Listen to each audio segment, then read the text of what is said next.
Good evening, and welcome to this candidate forum for the Los Gatos Town Council.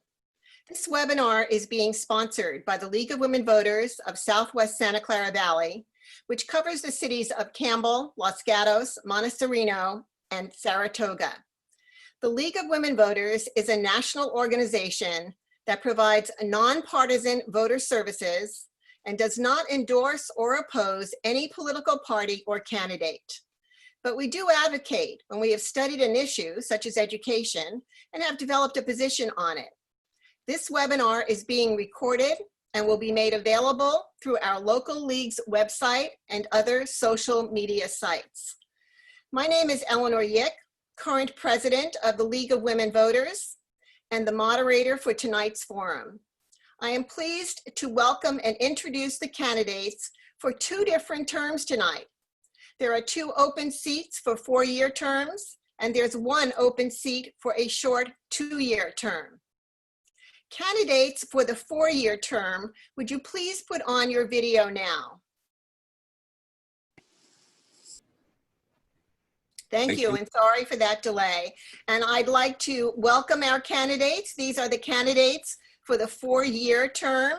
And when I say your name, would you kind of raise your hand and wave a little bit so everybody knows who you are? So I'd like to introduce Matthew Hudes. Thank you. Michael Kane. Larry Maggio. Heidi Owens. And Maria Ristow. Thank you. And now with the candidates who are running for the short 2-year term, would you please put on your video?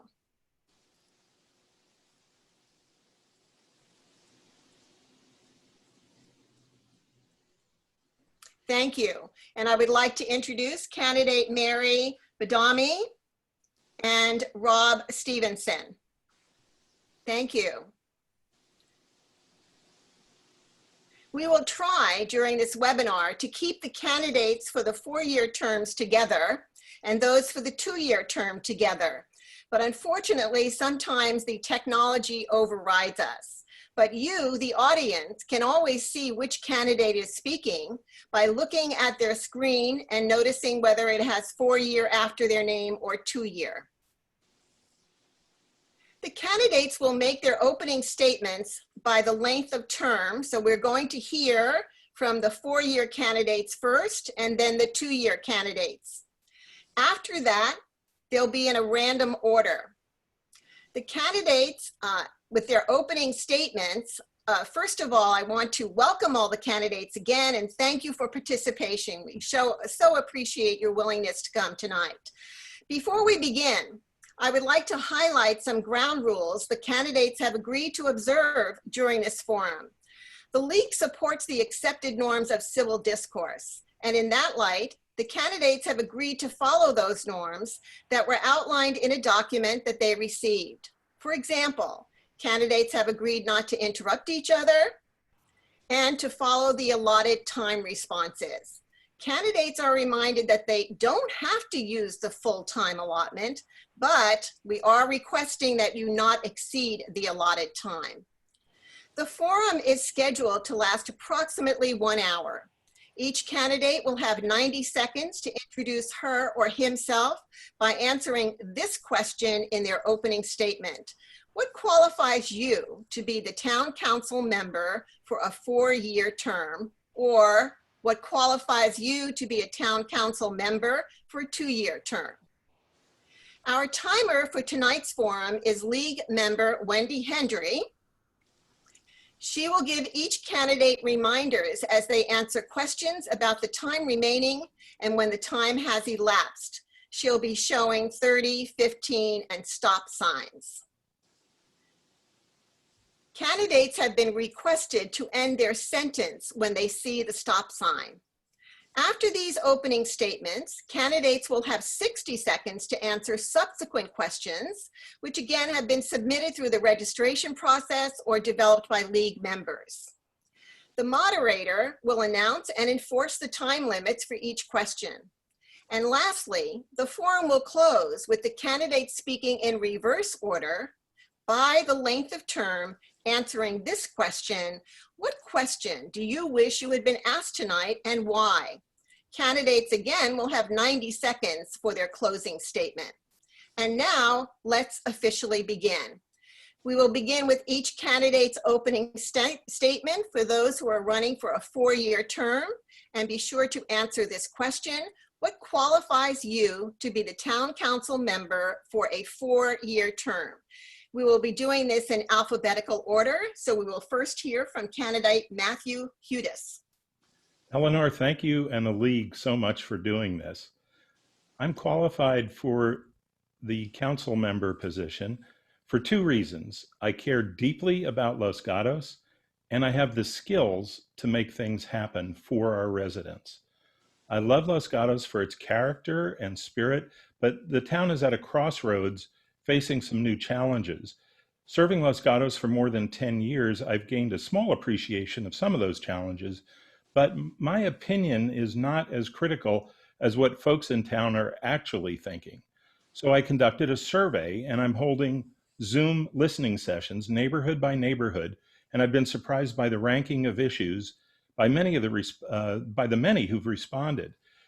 First, number 1 is post-COVID economic recovery and revival, not just surviving, but thriving. Number 2 is safety and disaster preparedness. And number 3 is just getting from point A to point B in town, dealing with the traffic, the beach traffic, and improving pedestrian, bicycling, and mobility. There was a 4th one, which is protecting our neighborhoods by pushing back against uncontrolled development that is close and is related to the other ones. So I have the skills to work for you to strengthen financial discipline and transparency, and I will work to preserve the value, beauty, and character of Los Gatos, including historic neighborhoods, hillsides, and downtown that make the town special. Thank you. And now we will hear from candidate Michael Kane. Thank you, and thank you for inviting us. I moved to Los Gatos 40 years ago. I raised my children here. I own and operate a successful financial management company. I understand finance, and I understand how to run a successful business in Los Gatos. I've served for 8 years on the Planning Commission, 8 years on the Historic Preservation Committee, and learned my job. Planning Commission is a quasi-judicial body. You need to learn land use law, the standards and guidelines. I've served on a number of boards in town, the Hospital Board, Los Gatos Community, and the Chamber of Commerce. I've been a member forever, served on that board twice. Los Gatos Morning Rotary, served on that board. I've been head usher at St. Mary's for about 20 years, and I helped stock the pantry for the homeless at St. Luke's. I served the stroke and turn judge for the Bellwood swim team for, 14 years. And I was a home plate umpire for Bobby Sox softball. Tough job. I'm a graduate of the University of Michigan. I taught there. I taught at San Jose City, Evergreen, and the Criminal Justice Training Center. I'm a 10-gallon preemie baby donor. That means I donate to premature babies because I happen to be CMV negative. In service, I was in the Army and was decorated by the Secretary of Defense for extraordinary meritorious service. That was Melvin Laird. I'm Michael Kane. I know my town. I love my town. Thank you. Thank you. And now we'll hear from candidate Larry Maggio. Getting there. Can you hear me? Okay. My name is Larry Maggio. I'm running for town council. I feel I'm best qualified for this position because of my leadership abilities, my knowledge, and my passion for the town. I've been a resident here for 10 years. I ran in the last election. I bring a lot of information and a lot of passion to the town. We have issues that are going on. I've met with a lot of citizens. They brought it up to my attention. We have traffic and parking issues that have been ongoing, and we need to come up with some practical reasons to correct that problem. Housing is another one, and our unfunded pension liabilities. I've been very passionate about running and helping with the people. I'm currently the commander with the American Legion. I've been there for as a commander for 4 years. I'm also with the Campbell Veterans Memorial Foundation. I've been helping the veterans and also the homeless veterans that have been displaced. And I'm looking forward to working with the council on many issues. And that is why I'm running. I feel I'm best qualified. Thank you. And now we will hear from candidate Heidi Owens. Thanks, Eleanor. I am so honored to be here with the League of Women Voters. I am a member, and I want to encourage everyone watching this to join the League. I think it's $80 a year, and what a value. This group does such incredible work. So what you need to know about me that is not in my bio that you'll read on the ballot is that I started from nothing. My mom was a single school teacher. We had not much in the pantry. I worked really hard in the business field to rise into leadership roles at Cisco. I was there for over a decade. My uncle lived in Los Gatos since I was born. So we've been coming here since I was a little kid. I still remember feeding the rabbits in his backyard when it was more of a rural area. But I've lived in the area for 20 years. I have 25 years of professional and leadership and governmental experience. I've worked in the CEO's office at the county. I'm a mom, my kids go to Alta Vista. I'm the only candidate right now who has the challenge of doing distance learning, so I can really empathize with all of you who are going through that. And the reason I decided to run is I wanted my volunteer work to have more impact. You should know town council is virtually a volunteer position. I've been recommended by Senator Jim Bell. He says I will work really hard to serve the residents of the town, and I agree. Thank you. Thank you, Heidi. And now we'll hear from candidate Maria Ristow. Hi, thank you, Eleanor. It's interesting to be on this side of these candidate forums after helping out on the other side for a few years. I'm running for town council because I'm confident I can make a positive impact. My family has lived in Los Gatos for 33 years, and I'm a former Silicon Valley chemist. As a scientist, I deal in facts. I've attended and spoken at council and planning commission meetings for the past 20 years and served on 4 transportation and housing commissions. I collaborated on the town's bicycle and pedestrian advisory plan and the recent downtown parking study. Working to understand the issues facing our neighborhoods and schools, I attend workshops and meetings, listen to residents and decision makers, and I ask a lot of questions. The growing Bay Area affects Los Gatos. Traffic increases, economic stresses, housing demands, school issues. Los Gatos needs thoughtful collaboration between the merchants, the schools, and town government. Local business owners, school board members, town commissioners, young adults, and your neighbors have endorsed me because I'm dedicated, collaborative, and an informed leader. We can't stop change. We have to decide how best to respond. I'm ready to work hard with you and for you to benefit the present and future generations of Los Gatos. Thank you. Thank you, Maria. And I want to remind our audience again that you have just listened to the 5 candidates who are running for the 4-year terms. There are 2 open seats, so you'll be voting for 2 of these candidates. And now we will hear the opening statements from our 2 candidates who are vying for the 1 open seat, the short term, 2-year term. And we will begin with candidate Mary Badame. Good evening. Thank you for inviting us. What qualifies you to be a council person for a 2-year term?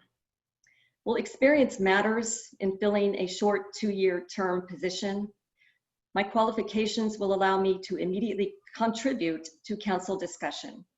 I have a criminal justice degree from San Jose State. I was a community service officer for the city of Mountain View, serving 5 years in law enforcement. I formed an insurance agency in Los Gatos. I have provided risk management services to families and businesses for over 30 years. I serve as planning commissioner. I'm in my 7th year. I served 1 year as chair and 1 year as vice chair. I'm a long-term resident. I actually graduated from Los Gatos High School in 1975. Don't do the math, please. I'm a good listener and I'm an independent thinker. I'm qualified and I'm ready. Thank you very much. And now we will hear from candidate Rob Stevenson. Thank you, Eleanor.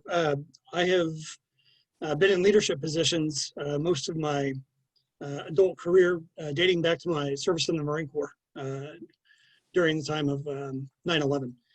And into my professional career and now into my volunteerism as a board member with the Veterans Memorial and Sport Foundation of Los Gatos, as well as the Los Gatos Lions Club. I also serve as the vice chair of the town's Parks Commission. I think the town needs leaders that are willing to make decisions, collect information from stakeholders, and move forward, make a decision. I've lived in Los Gatos. I moved away for a short period, and then I moved back. The same issues we were talking about the first time I was here, we're still talking about today. Decisions haven't been made. There's not been a clear path forward, and that's why I'm running. Thank you very much. And I'll remind our audience again that you just heard from the last two candidates, and you will be selecting one of them for the short-term seat of 2 years. So thank you, candidates, for your opening statements. Now we're going to shift over to questions that have either come in through the registration process from community members or were developed by the League. Questions that were about a similar topic were grouped together so that we could come up with one comprehensive question in that particular area. And we will be answering these questions in a randomized order, not by the length of term. And actually, our very first question, we will be beginning with Maria Ristow. And the question is, if elected, what would 2 or 3 of your top priorities be for the town of Los Gatos? Well, that's pretty easy. My top priorities are economic recovery and restoration and moving forward, not just for downtown, but for all of our businesses. The next would be transportation, and closely coupled with that is housing. I have been always a fan of the robust business community that we have in Los Gatos. We're pretty much a full service town. We've got hardware stores, we've got car dealerships, we've got car repair, we've got clothing, we've got everything. And I'm one of those people that does not leave town to buy anything unless it's necessary. So I think keeping that going is important. Our business owners will tell us the best ways to move forward. We've had a council that's been responsive, and I would continue that. I've spent the last 10 years working on transportation issues, increasing the safety and connectivity across town. And I served on the Housing Element Advisory Board, and I know that we've got another round coming up, and we're going to have to deal with how to create workforce housing. Thank you. Thank you. And next we'll hear from Rob Stevenson. Same question, I presume. Yes, and if any candidate would like me to repeat the question, particularly those towards the end, feel free to ask me to do that. Rob? I think the recovery economically from the COVID pandemic is going to be hugely important in the town moving forward. Traffic is one of those issues that people have talked about for years in town. And I think that comes down to a public safety issue, frankly, especially since we've seen how fast these fires can move over in Santa Cruz County over the past couple of weeks. Parking, also another huge issue that everybody's talked about. We have more parking now because everybody's staying home due to the pandemic, but we know this won't last forever. Cars will return, and hopefully, our downtown businesses get, an uptick in their business when they do. We've lost parking due to the parklets, so we need to figure out how we're going to move forward. I think a parking garage is a good idea, but we need to hear from all stakeholders, from residents, from business owners, and make a decision from there. Thank you. And next we'll hear from Michael Kane. The issues we face today are not the ones we faced yesterday. We have a pandemic, and economic vitality for the businesses and for the citizens is crucial. We have housing issues. Number 2, we have housing issues, and we have requirements coming in from the state, taking away our ability to govern the town. That needs to be addressed, as does where we're going to put the houses that we are being required to provide. Third is what I did as a planning commissioner, to protect, to preserve, to develop and grow the town consistent with the general plan and the guidelines, the standards and guidelines with which we're given to govern. That's residential, it's hillside, it's historic, and it's commercial. As a member of town council, I would abide by those precious words we have and stop cutting some corners and prevent something again like the North 40. Thank you. And next we'll hear from Mary Badame. My two top priorities are economic recovery and public safety. So I'll start with the economic recovery. My business is located downtown. I'm above a wine bar and a restaurant and nearby retail. I have firsthand experience in witnessing the impact to businesses in the downtown on a daily basis. At this point, it's too soon to know the impact of revenue loss from property and sales tax, but I'm going to be very concerned about this if I get elected to town council. We need to rally together as a community. We need to continue to shop locally, and we need to continue to go to our restaurants. That being said, I'm also concerned about public safety, and public safety is twofold for me. So we're concerned about crime, we're concerned about property crime, and we're concerned about wildfires.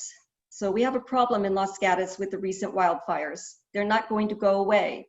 We have a drought, we have global warming. It's not gonna go away. We're going to have an increased likelihood of more wildfires. So we need to think about our development in the hillsides.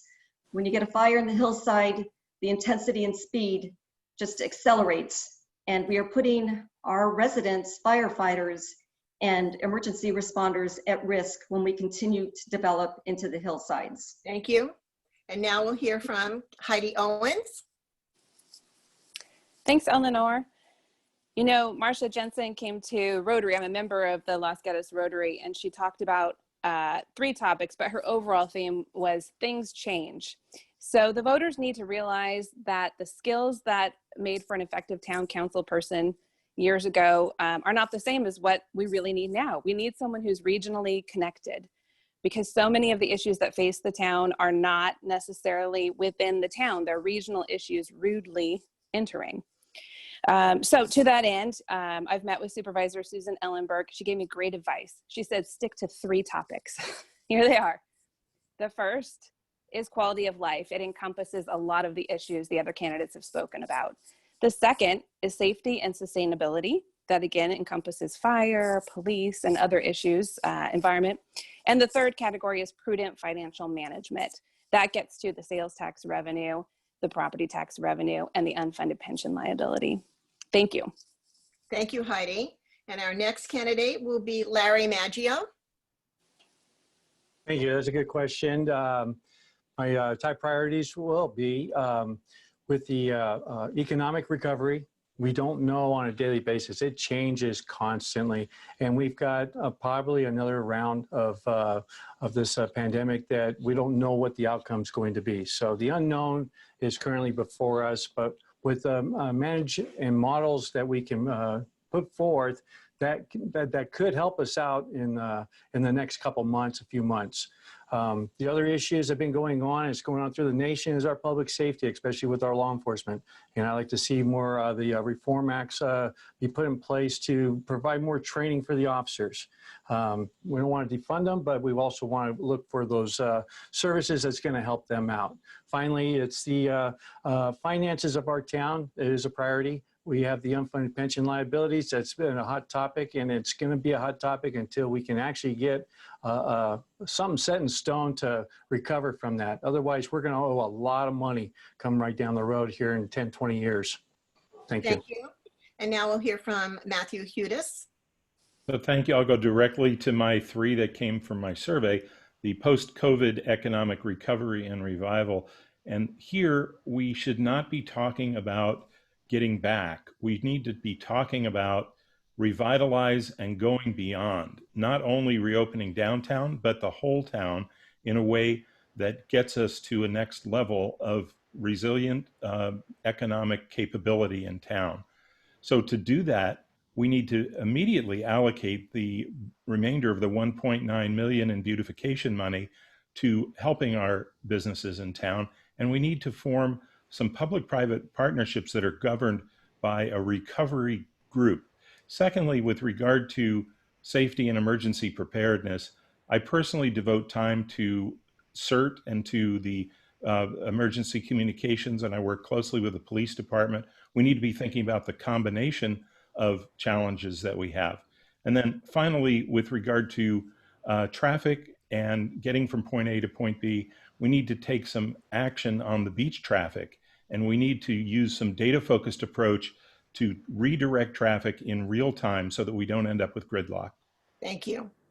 Our next question, and actually we're going to begin with you, Matthew Hudes, and the question is, are you supportive of Measure A, the local Measure A, which is on the ballot, for the creation of a finance commission in Los Gatos? Why or why not?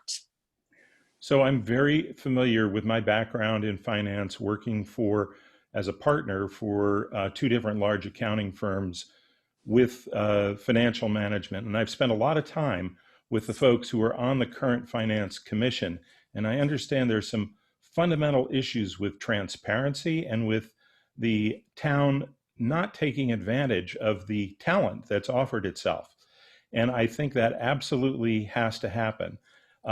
With regard to the initiative itself, I'm not going to be endorsing an initiative because I feel that the initiative process in California is a way for voters to speak directly on an issue, and I will implement that if it passes, and if not, I will take the fundamentals of that and bring it to the council and get some forward action on the ideas that are contained there. Thank you very much. And next we'll hear from Maria Ristow. Thank you. My views are fairly similar to Matthew's. I am not a fan of the initiative process. I think sometimes when we have legislation by initiative, there's unintended consequences. This commission won't be similar to the other commissions. The council won't have as much ability to make changes in the future to adapt or evolve in terms of attendance or how commissioners are assigned. On the other hand, I've been attending the Finance Committee meetings, and I realize that we will always have different council members elected, and they don't all necessarily have the financial expertise to understand the deep issues. And a finance committee is essential. We have commissions for a variety of other areas where we have community members willing to put in their time and their expertise to be advisory to council, and we absolutely need a robust finance committee. I know the blockades that this group that has tried to push this committee to exist have hit, and for that reason, I have mixed feelings, but I am leaning toward favoring the measure. Thank you. Rob Stevenson? Yes, on Measure A from my standpoint, and to echo Maria's statement, we elect five leaders to the council, and we expect them to know how to run the town. Not everybody has a background in finance. Not everybody's a financial planner or a CPA. So yes, my stance is I think it would be great to have competent and qualified individuals serve on the Finance Commission. Thank you. Next, we'll hear from Michael Kane. I kind of agree with everybody. We have a problem with the Financial Committee. They feel they're not being heard. They feel disenfranchised, and there's some expert professionals on that committee, and I think they should be paid more attention to.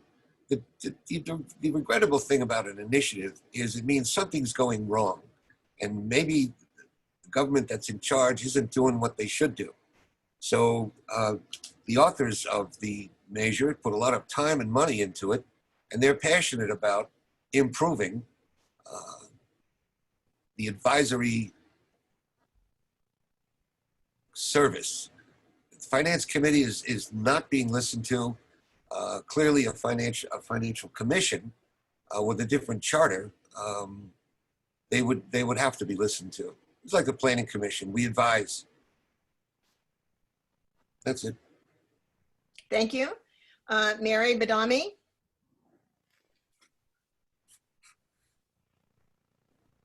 Is your audio on? I have it on. Thank you. I'm familiar with finances and working with the budget, and I agree that we have highly qualified residents with extensive professional experience in business, economics, and finance. How we utilize their guidance is at question. So I support the intent of the measure, but I will not endorse the measure because I too believe that the initiative process is for the voters. I'll let the voters decide, and whatever they decide, I will support.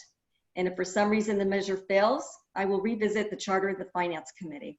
Thank you. Thank you. Next, Heidi Owens. Well, the voters should know where this is coming from. Phil Keone is pushing this. He put about $10,000 of his own money into getting this whole process going.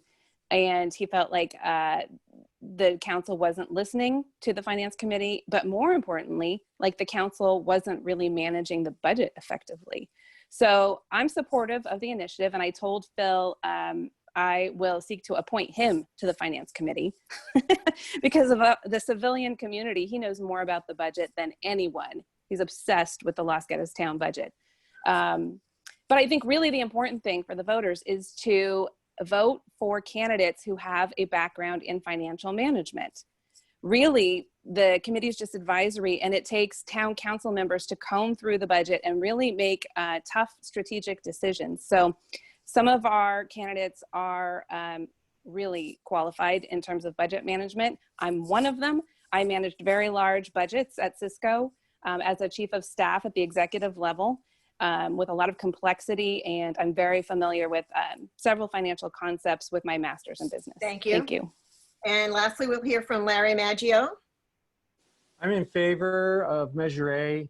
I think the expertise and the Finance Commission would do wonders. There's many times I've been to the council meetings and they've tried to speak before the council, and given their expertise, advice, their research they spend hours on, only to be kind of just listened to and then put off to the side. I think this allows all these professionals that want to come forward to our town and volunteer their time to really give us the nuts and bolts of what's going on with our finances is a wonderful thing. And I'm looking at it not just for right now, I'm looking at what happens 10 years, 20 years, 30 years down the road. We keep that commission going. It'll be a great thing for this town, and it'll allow transparency for our community. Thank you. Thank you. And our next question, actually, Larry, it's going to begin with you. And the question is, what do you consider the most important issue concerning the ongoing development of the North 40 project? And how would you resolve it? Oh, it's kind of been a big burden on the community to hear about another issue that's come up, but the parking structure that they were put in specific plans, the developer now wants to discount that part of it to save 136 parking spaces and save about $4 million. This is causing the community to be in uproar, especially with the neighboring neighbors along Highland and Lark, and this could potentially pose a problem with their streets over there. It's also going to affect businesses that's going to go into the North 40. So I'm all in favor of keeping that parking structure just the way it is, and the plans and the specific plan said was awarded to the developer to stay right in place. Thank you, Larry. Next, we'll hear from Matthew Hudes. Thank you. Being on the Planning Commission, I can't comment on the parking garage because we're considering that on Wednesday night. However, I've been since the beginning when this opportunity existed to develop the North 40, and I say opportunity because it is truly something that the town can benefit from. However, it hasn't worked that way so far. And so I think it's critically important to sit at the table and negotiate so that the town gets something that it truly is of value and raises the economic level of the town as a whole and does not tilt the playing field away from the downtown, which is so important. So I've been out in favor of many, many measures to do that, including chairing the North 40 Specific Plan Committee and actually leading a lot of the questioning and challenging of the developer as I was on the Planning Commission over many years on this. And I expect that there will be changes and we'll do this in the future. Thank you. Next, we'll hear from Maria Ristow. Thank you. The North 40 is such a big, complex issue. When I moved here in 1987, within a couple of years, I was hearing about it. There were discussions of putting a children's hospital there. When I was on the soccer board, we were salivating over putting soccer fields there. And it took the town about 20 years to finally come up with a specific plan. That made sense with the idea that there were about 15 property owners and we didn't want to develop piecemeal. What didn't make sense is our community, the and the kind of negotiations that we're used to with planned development are not the way a specific plan works. And that really didn't work for our community. All of the concessions that the developer made were done up front with the $12 million traffic mitigations, the $6 million to the school district, and then the project came forward. And our community is accustomed to the fact that when a project comes forward, then the negotiations start. And it was really a disaster all around for everybody. So I look forward to the second phase where we've got the option for a developer proposal, a developer agreement, and what will come forward there will be the starting point, and then we can negotiate as we're used to, and we can get something better for our community. Thank you. Next, we'll hear from Rob Stevenson. I think I'm Larry Maggio, and his thoughts and mine pretty much align. This developer took on the project with the assumption that they were going to be required to build a parking structure to, give the bait and switch to the town and to the residents. Sounds disingenuous on the part of the developers, and I think they should be held to the project that they took on. Thank you. Our next candidate will be Michael Kane. As planning commissioner, I twice voted against the developer's proposals for the North 40. We didn't get the open space we needed. We didn't get the affordable housing. We didn't get accommodation for seniors to the extent we need. Now understand something. There is no more North 40. There's a South 40, a South 20, and a North 20. The South 20 is a done deal, except for them coming back to decrease the parking facility. The rest of that has been decided by the court, actually. The opportunity we have is for the North 20. There's a specific plan for the North 20, and we have many options in there. And if elected, I will hold firm to get the open space, to get the affordable housing, to have accommodations for seniors, and maybe even a convention center. We have no place in this town to meet. The large organizations have to go out of town if they have a big meeting.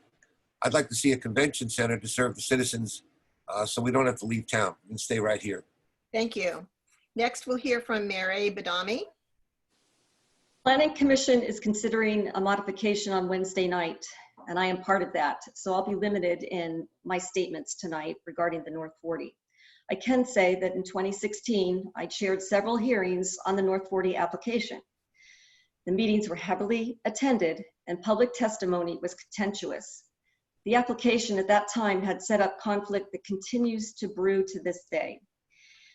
So please tune in on Wednesday night. Thank you. And now we'll hear from Heidi Owens. Well, I think we've got the process sort of backwards. The reason they won the lawsuit was because they met all of the objective standards. But the plan for that was created about 20 years ago, and we didn't have town, not city. We didn't have, the vitriol that came up for the North 40. So I would like to host a community engagement forum and invite all of our town commissioners to attend a special session to put together a new plan for what we're calling now the North 20. Thank you, Michael. And really engage the community to identify objective standards that we want the developer to meet. It's unfortunate that most of the town doesn't get involved until they see the orange tent poles go up. And at that point, the developer has invested a lot of money in creating the architecture, and it's difficult to make changes, especially with the state regulations as they are. So I'd like to, like I said, re-engage the community, have a vision, and then bring in a developer to create that. Thank you. And actually, Heidi, we're going to begin with you on the next question, which I think is a very big issue. What is your position on the state's continued attempt to take away or override local control or local control of zoning laws? For example, even though SB 50 didn't get passed, some of its concepts and ideas have been implemented via other pieces of legislation. So which bypass local control zoning regulations. So what is your philosophy on that, and what do you think we can do about that? Oh gosh, I have mixed feelings. I live on the east side of town. We have homeless people who are sleeping in their cars on the street here. So maybe as opposed to pretty much all the other candidates who live in downtown Los Gatos, I may have a different viewpoint on the issues of homelessness and housing. So from a state perspective, I know we have to have more affordable housing. We just do, plain and simple. From a town of Los Gatos perspective, and as a candidate, of course, I want to have the most control possible. But the problem is, and in fact, Los Gatos is widely known as, quote unquote, the worst on this. We've had very protectionist town councils that haven't allowed the development that needs to occur to address housing and homelessness. So I may be the most progressive on this because I just clearly understand we have to develop more housing. Now, that doesn't mean I want to get rid of the historical charm. I don't want to see changes in our historical districts. And I would really balk at any legislation that forced changes there. Thank you. Next, we'll hear from Larry Maggio. Yeah, the land use zoning, it would be, we can identify certain areas, but Los Gatos is a unique area. And we want to keep and preserve our area the way we have always been doing. And it's something that if it gets passed, it's going to be bringing in more type of diversity, but we have to locate certain areas to have that because we've had our build out of our town and there's really no places to go. And we've got an element log that we have to meet with the new requirements with all the housing that we have already. And we've had that identified between our different sectors of housing. And so that's where we're at right now. Okay, thank you. Next, Matthew Hudes. Thank you. Los Gatos needs to do its share, yet we are a small town and we have some unique character and beauty. Let me just tell you about 3 things that I've done. First of all, when I was on the Housing Element Advisory Board, I proposed principles to use so that we don't end up with NIMBY, not in my backyard, and we apply equitably across town. We have the reasonable chance of getting affordable housing built. But when it comes to building, it takes money, and the state has canceled its redevelopment funding, and so therefore it falls on something that I've proposed that we enhance, and that's our below market program, where I've suggested that we award extra points to low and very low income people, and we increase the number of units that are developed from developers when they are building other market related things. It's not just enough to talk about it. You have to act, you have to know what to do so that it comes out in a balanced and equitable manner. Thank you. And next we'll hear from Maria Ristow. Thank you. I think the state laws are coming about because we're looking at an area, especially Silicon Valley, where we've really had amazing job growth, but we haven't at all kept up with housing. And this is not only creating homelessness, it's creating soul-crushing commutes for our teachers, our firefighters. It's created a situation where young families can't move to this community, where I have friends whose parents can't move to Los Gatos and live here. I know my young adult children will not be able to live here unless they stay at home. And so we are starting to recognize that this could really impact our vitality if we don't have workers downtown, if we don't have teachers. And I don't think we need the state to hold a hammer over our heads. I think there's a way to build the housing in a way that's compatible with Los Gatos. It'll look different. We know that we are 80% single family housing and 20% multifamily, and the new buildings we'll have to make, the new housing will be about 80% multifamily.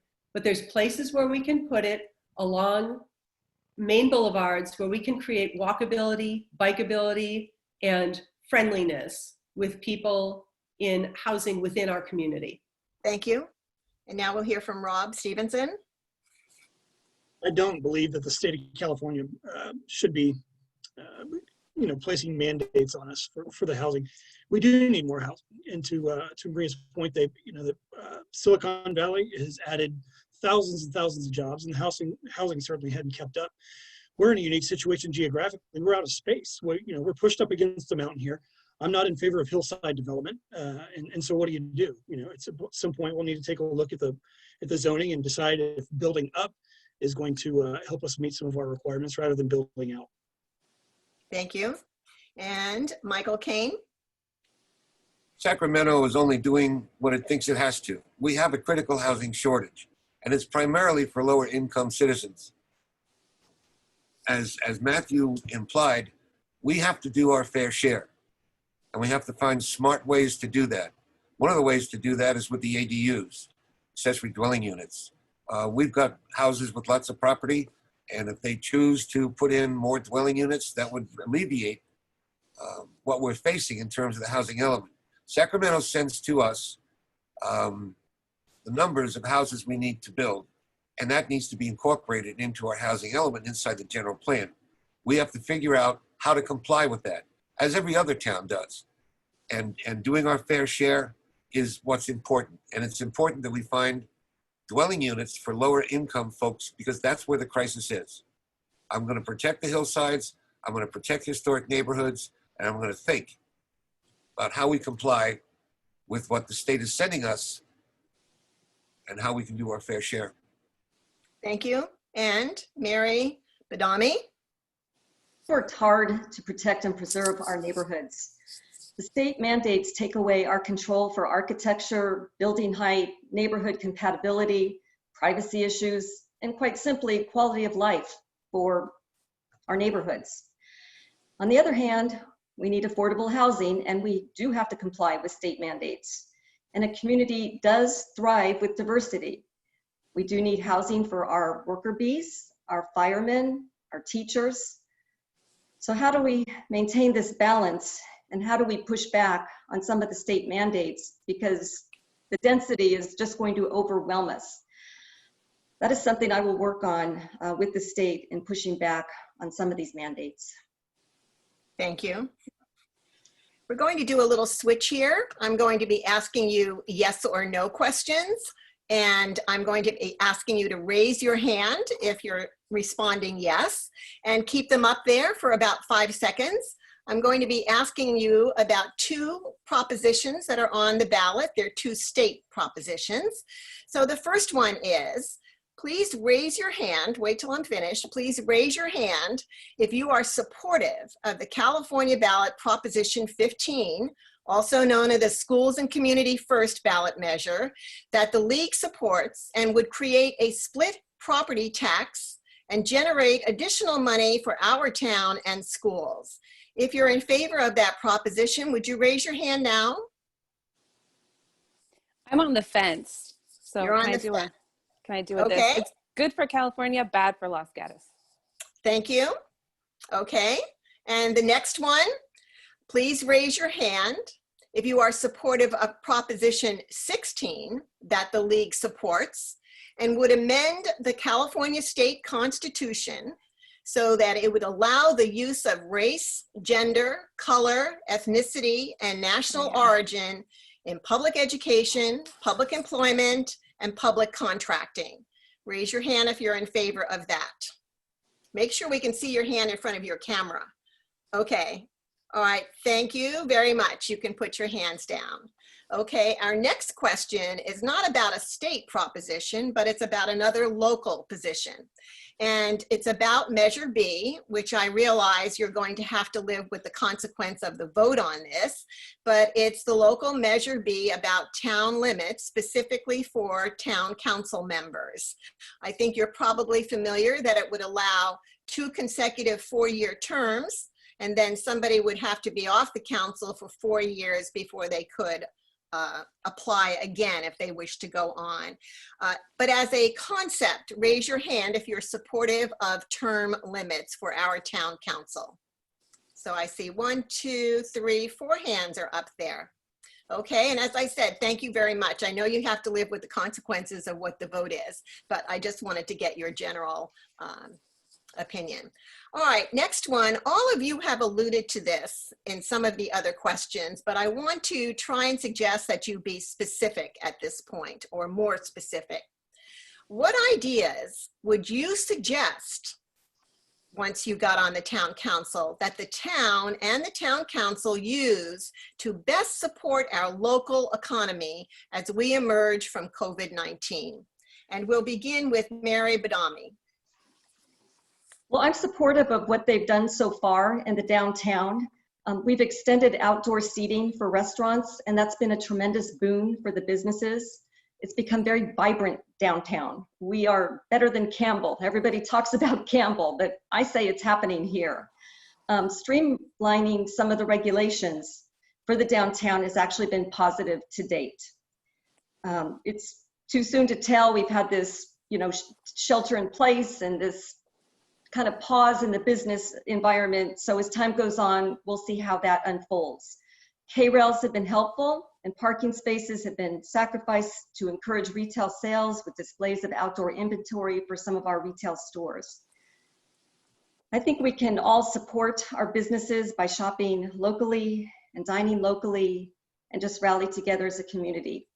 And I will continue to work with the Chamber of Commerce and with the town to find solutions to keep our business thriving. Thank you. Next will be Heidi Owens.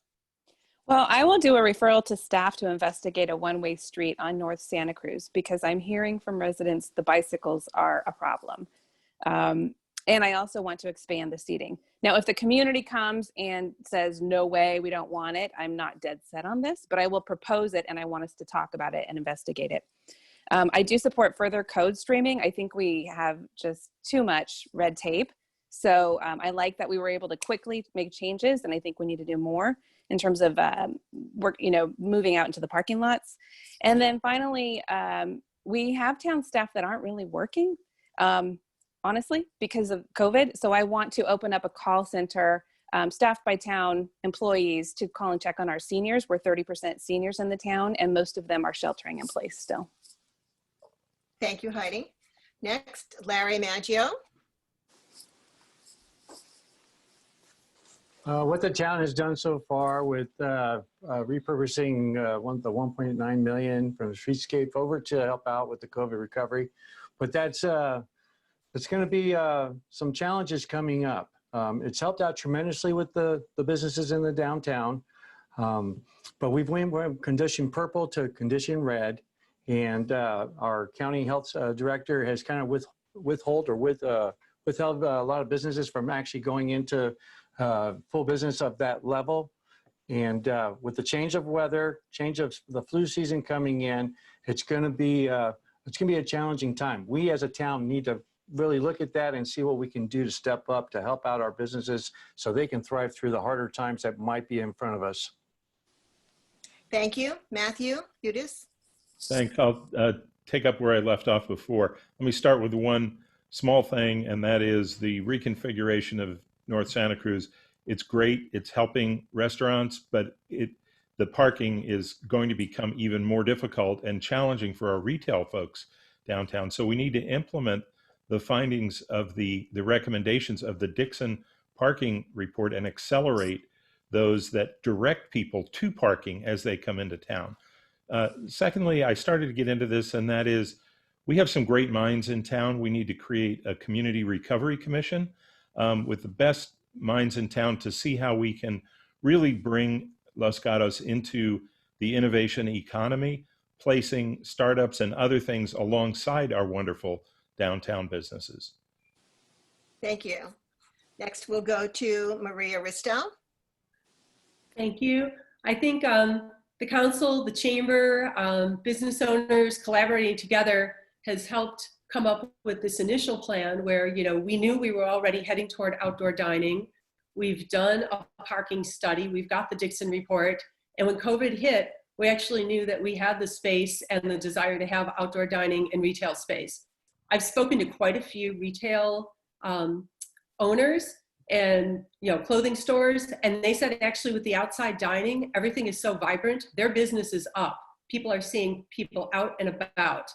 I would love to extend that to our other shopping centers. I've noticed an absolute lack of outdoor dining at some of these shopping centers. They're owned by private landlords, but I think we need to encourage more vibrant use outdoors there. In the past, we've had policies that have limited or prohibited outdoor dining and alcohol consumption.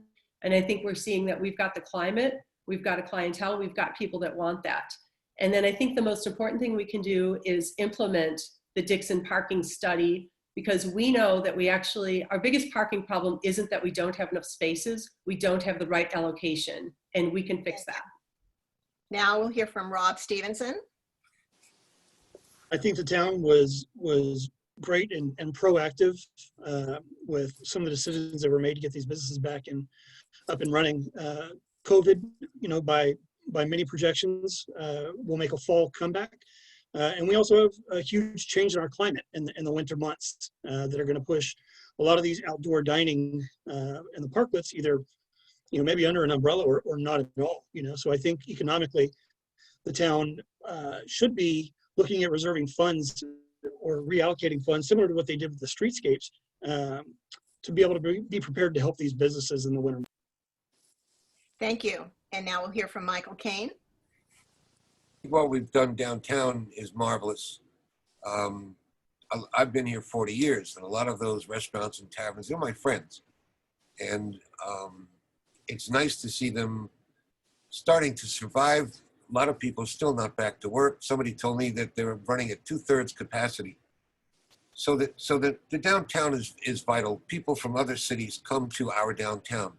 What is not happening is the same kind of assistance being considered for Rin Kenyatta, Los Gatos Village Square, Town Center, Kings Court, Cornerstone, Harwood Center, and the Downing. I've walked all of those and talked to business owners who think they're being neglected. They're just not being treated fairly. If elected, I would use a totality approach to providing all these businesses with whatever assistance we can give. Thank you. And that actually was the last question from our community and league members. We'll be moving on to the very last question for this forum, and it will be considered your closing statement. And again, we want you to answer this question in your closing statement. What question do you wish you had been asked tonight, and why? And you will have 90 seconds to respond. And we're going to go in the reverse order from the opening statements. So we will begin with Rob Stevenson, and you have 90 seconds in your response. Thank you. Nobody brought up a national discussion that I think is happening, which is public safety and funding police departments or defunding police departments. I don't think that we're going to get better trained police officers by defunding these departments. I think training costs money. And if we want our officers to perform at a different level, or if we want them to be educated on certain topics of de-escalation or inclusivity or whatever it may be, these things cost money. And I think Los Gatos Police Department does a great job. The use of force numbers speak for themselves in the last couple of years. Our officers show restraint, and our department should be well funded. There's talk every couple of years about bringing in the sheriff's department to do the policing in lieu of having our own police department. Even at a if we save a couple dollars doing that, I think we lose more than we gain. I think our officers are invested in our community, and I'm glad to have them here. Thank you. And I'll remind our audience again that we're hearing from the candidates for the one open seat for the 2-year term. So next we will hear from Mary Badame. I actually share the sentiment just expressed by Rob Stevenson. So thank you for that. However, my question is going to go in a different avenue, and that is, what question do you wish was asked of you? So my question is, what makes Los Gatos special to you? Candidates may disagree on positions, but I think we can all agree that Los Gatos is truly a special place to live. The people in our community are engaged, as we've seen tonight. We care about each other, our businesses, and our schools.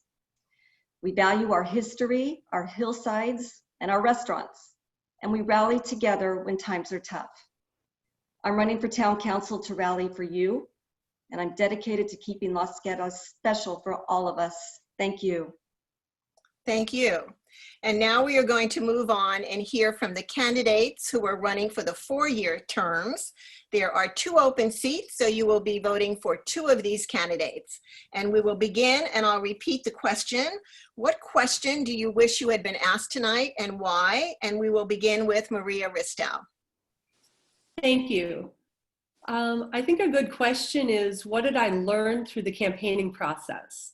There's many ways to learn and hear about what matters in this community, and I talk to people all the time. So I didn't realize how much more I would learn while out campaigning. Sitting in local parks with my campaign material, spending the last several Sunday mornings at the farmer's market, meeting with young adult leaders, and asking deeper questions of the local merchants. I heard the same concerns we always hear: traffic, North 40, parking.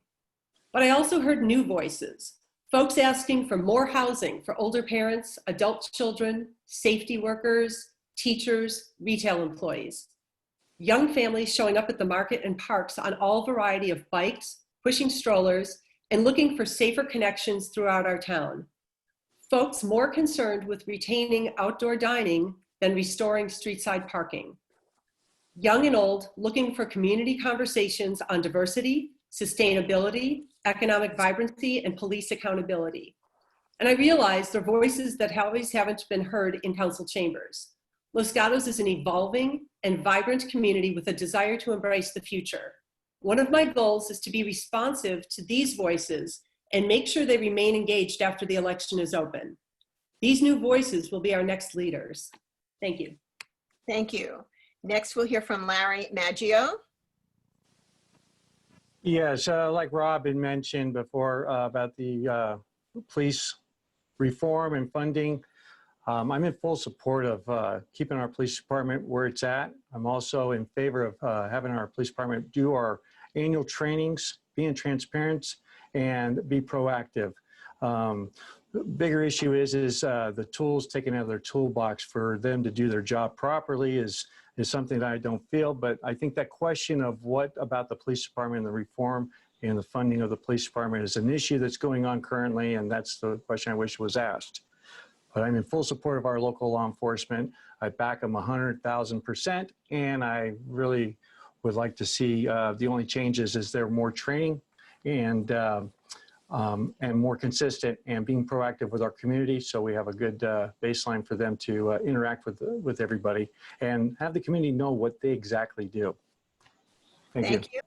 Next, we'll hear from Michael Kane. I wish you had asked me, what does transparency mean to you? It's one of my provisions in the campaign that we need transparency. It's a verb, it's a noun, it's a passion. We need to find a medium to communicate to people what is being done by town council, what is being done by the planning commission.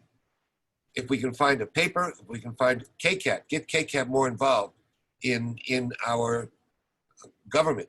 And as we reach out to people and inform people, transparency to me means they will come back and be engaged. Right now in Manhattan, years and years and years ago, they talked about the 200 people that ran the city. What we have in Los Gatos is a 50. And what I'd like to do is see it turn into a 30,000. I would like to involve people in the government in the decisions. To that end, I would hold office hours and people can come and talk and tell me what they think. Much of what we need to do as government is listen. And I would create mediums and forums to do just that. Thank you. Thank you. And last, we'll hear from Matthew Hudes. Thank you. The question, I think, should be, what will you do for Los Gatos? And although I am, I think, pretty deep in a lot of the issues and challenges and concerns, the most important thing is that I will be available to you, answering calls, listening to ideas and concerns. The most important thing, I think, is for folks to have someone on the council that they can reach out to with an issue, concern, or an idea. And that's why I'm making my phone number available, and I'm doing this whole series of these outreach Zoom sessions. For more than 10 years, I've served Los Gatos as chair and member of the Planning Commission, chair and member of the Historic Preservation Committee, a member of CERT. I've served as emergency communications, net control, and I have been involved in many other planning activities, general plan.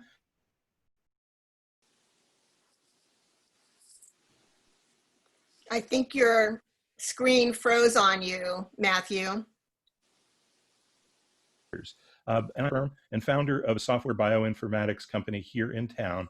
And my wife and I chose Los Gatos 34 years ago because we are committed to strengthening the future of Los Gatos. I've earned the endorsements of 5 former mayors and the majority of the current planning commissioners on a personal and individual basis. And I'm asking for your vote to continue to work for our future. Thank you. Thank you very much. Thank you very much, candidates. We wish Oh, you wait, well. you forgot me. Oh, You I'm forgot sorry. me. How did that happen? Really, I'm sorry, Heidi. Okay, let's hear your closing statement. Okay. Thanks, Eleanor. I think the question should have been, how should we change the strategic plan for Los Gatos? And there's a huge gap in the strategic plan that I don't know how we haven't seen, but Los Gatos is 30%, approaching 30% senior citizens. And we have virtually no funding going to senior services. Like I said, I'm regionally connected. One of my major supporters is Tyler Taylor, who runs the Saratoga Area Senior Center. And I went to the State of the City in Saratoga and saw they have vibrant senior services. They have a beautiful senior center. So this is an area that's really been neglected in our town. I pledge to focus on building out the services for our senior community, including transportation or a shuttle, because I've been talking to the community for 2 years. I started my campaign 2 years ago, and I've been going door to door for that time up until COVID. And the seniors here on the east side tell me I don't have a way to get downtown. So they need a shuttle, and we need to be able to connect all of the seniors on the outskirts of town to what's happening in the center.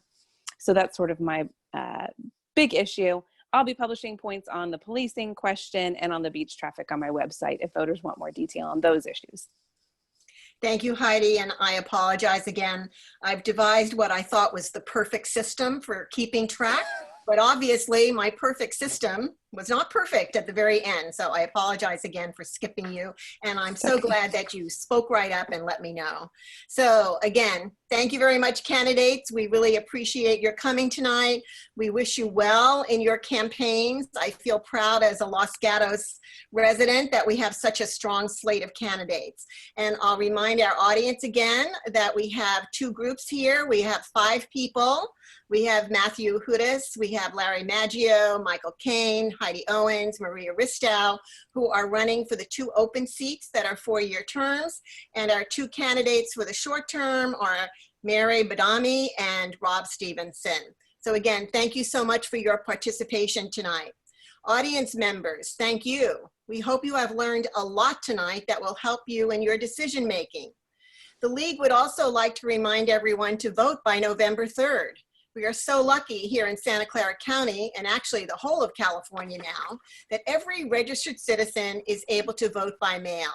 You will be receiving your mail-in ballot shortly, and you can vote by 1, completing it and mailing it back in the provided postage-paid envelope, by completing it and dropping it off at any secure vote box located throughout the county, or you can visit a vote center where you can actually drop off your ballot, or you could actually vote in person, or you could get a replacement ballot if it's necessary. You can even register to vote confidentially and conditionally that day. For additional information on candidates and ballot measures, please visit our local website. You can also go into the Santa Clara County League of Women website, which has listings for all 5 leagues, all their candidate forums, all their pros and cons. I do want to encourage all our candidates to participate in Voters Edge. I'm sure you have gotten an invitation from our league member, Tom Pickrow, asking you to enter your data into Voters Edge. It's a site that we promote with all of our voters, and you can go in there and find information on the candidates. And one other ballot site that I think is an excellent one for comprehensive information is ballotpedia.org. So again, we thank you very much for coming tonight, and that concludes our forum and our candidate forum. Good night to everyone. Good night. Thank you. Sure.